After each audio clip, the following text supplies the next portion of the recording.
Comrade সভাপতি উপস্থিত, আমাদের মধ্যে উপস্থিত আছেন আমাদের কেন্দ্রীয় কমিটির সদস্য কমরেড বৃন্দাদি এবং জেলা নেতৃত্ব, আমাদের সমস্ত নেতৃত্ব, কর্মী, দরদি, বন্ধু, মা, বোন, ভাই, ছোট্ট ছোট্ট ছেলে মেয়েদের আমার ভালোবাসা এবং বড়দের নমস্কার জানিয়ে আমি দু চার কথা বলছি। কমরেড, আপনারা সবাই জানেন আমাদের বিধানসভা নির্বাচন আর মাত্র কদিন বাকি আছে। 9 বৈশাখ, 23 এপ্রিল। আপনারা জানেন এইটা আমাদের একটা বড় লড়াই।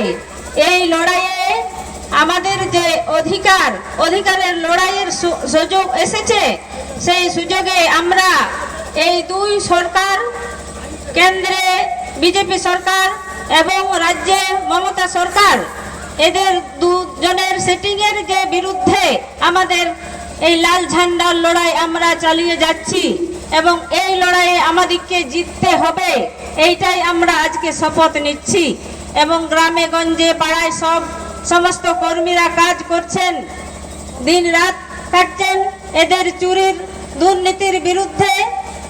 এবং এবারে ওরা উঠে পড়ে লেগেছে যে এই গরিব মানুষের যে অধিকার, আজকে কিছুদিন পরে আমাদের বিধানসভা নির্বাচন, এই অধিকারও কেড়ে নেওয়ার জন্য ওরা দিন রাত আমাদের সঙ্গে এই যে ঝান্ডা, বিভিন্ন গ্রামে গ্রামে ঝান্ডায় একদম যেন ভরিয়ে দিয়েছেন।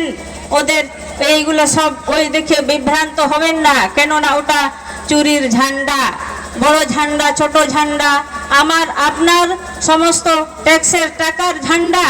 এই ঝান্ডা দেখে আপনারা কখনো বিভ্রান্ত হবেন না, কেননা আমাদের গরিব মানুষের সরকার।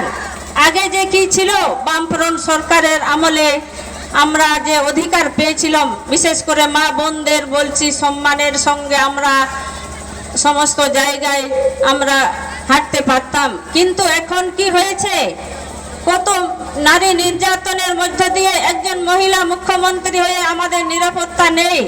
সেই দিকে লক্ষ্য রেখে আপনারা সবাই এই নিজেদের মূল্যবান ভোট, এই যে দুই সরকারের বিরুদ্ধে আমাদের যে জয়, এই জয়টাকে ছিনিয়ে আনতে হবে।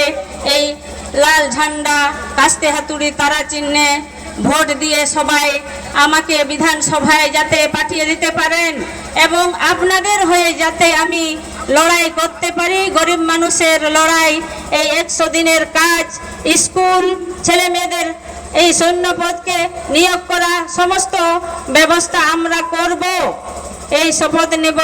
সবাইকে এই আবেদন জানাচ্ছি যে এই কাস্তে হাতুড়ি তারা চিহ্নে লাল ঝান্ডা জয় নিশ্চিত করতে হবে।